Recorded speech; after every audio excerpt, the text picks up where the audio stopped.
ضلع گوادر کے شہر پسنے سے نمائندہ گدروشیا پوائنٹ ریحان بزنجو کی رپورٹ کے مطابق حق دو بلوچستان تحریک کے چیئرمین مولانا ہدایت الرحمان نے حالیہ بارشوں سے تباہ حال پسنے کا جائزہ لینے کے بعد پسنے پریس کلب میں گفتگو کرتے ہوئے کہا کہ حکومت نے ضلع گوادر کو آفت زدہ قرار دیا ہے، لیکن یہ محض سیاسی اعلان ہے۔ حکومت نے ابھی تک ہنگامی بنیادوں پر کوئی عملہ کام نہیں کیا۔ آفت زدہ قرار دیا گیا ہے، لیکن میڈیکل ٹیم، ادویات اور صاف پانی فراہمی کے لیے کوئی توجہ نہیں ہے۔ انہوں نے کہا کہ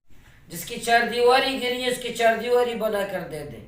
جس کے دو مکانات گرے دو مکانات دے دیں، جس کے مکانات ٹوٹے ہوئے ہیں اور دراڑ کی وجہ سے اس کے مکان بنا کر دے دیں، اس کا خود بنا کے پیسے بھی اگر نہ دینا چاہے پیسے بھی نہ دے، اس کے گھر میں مکان بنا کے ایک مکان جس کا ٹوٹا ہے ایک،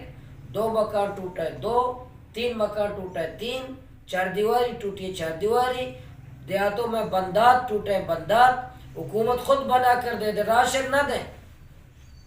یہ 10 کلو آٹا دے کر پھر بھول جاتے ہیں لوگ، اسی طرح ان کی چار دیواری پڑی ہوئی بیچارے اس مہنگائی کے دور میں اپنا پیٹ نہیں پال سکتے، اس مہنگائی کے دور میں بچوں کو پالنا مشکل ہے۔ تم اگر یہ ہمارے حکومت راشن دیتے ہو، ایک دن کا راشن نہیں ہے، لیکن تصویریں اتنا دکھاتے ہیں جیسے میں نے 1 سال کا راشن دیا ہو، تصویریں اتنا دکھاتے ہیں جیسے میں نے 10 کروڑ کا ایک راشن کسی گھر کو دیا ہو، اور کھڑے ایسے ہوتے ہیں جیسے کشمیر فتح کیا ہے، ایسے تصویر بناتے ہیں۔ اس لیے ہمارے غریبوں کو، ہمارے لوگوں کو کوئی راشن کی ضرورت نہیں ہے۔ ان کا مطالبہ یہ، غریبوں کا مطالبہ بھی یہی ہے کہ یہ ہمیں 5 کلو یا 10 کلو آٹے کی ضرورت نہیں ہے، ہمارے جو نقصان ہوا ہے مکان بنا کر دے دو، چار دیواری بنا کر دے دو، اور بہت سارے مکانات گر گئے اور بہت سارے بھی ایسے دراڑیں آئی ہیں آج اور کل میں گر جائیں گی، اس مکان کے اندر رہ نہیں سکتے، خوف کے ماحول میں اسی دراڑیں پڑی ہوئی چاروں طرف کہ اس میں رہنا ہی مشکل ہے۔ اس میں اگر رہے تو مطلب یہ موت کے اندر ہو رہے ہیں، اگر سوئیں موت کے اندر سو رہے ہیں، کسی وقت بھی وہ مکان گر سکتا ہے۔ اگر کوئی ہماری مائیں بہن ہے، خدا نہ کرے رات کے وقت تو سو رہے ہوں، خدا نہ کرے یہ حادثہ ہو جائے تو پھر بھی موت ہو سکتی ہے اس گھر میں۔ اس لیے میں چاہ رہا ہوں جو دراڑیں آئی وہ مکان شفاف سروے ہو، لوگوں کے مکانات، لوگوں کی چار دیواریاں اور بندات ٹوٹے ہوئے ہیں وہ بنا کر کے حکومت وقت کی ذمہ داری ہے۔ انشاءاللہ ہم سب عوام، پورے عوام میدان میں ہیں اور متحرک ہیں، حوصلے میں ہیں، ہم جدوجہد کر رہے ہیں۔ انشاءاللہ ضلع گوادر اور بلوچستان کی خوشحالی تک ہماری جدوجہد جاری رہے گی۔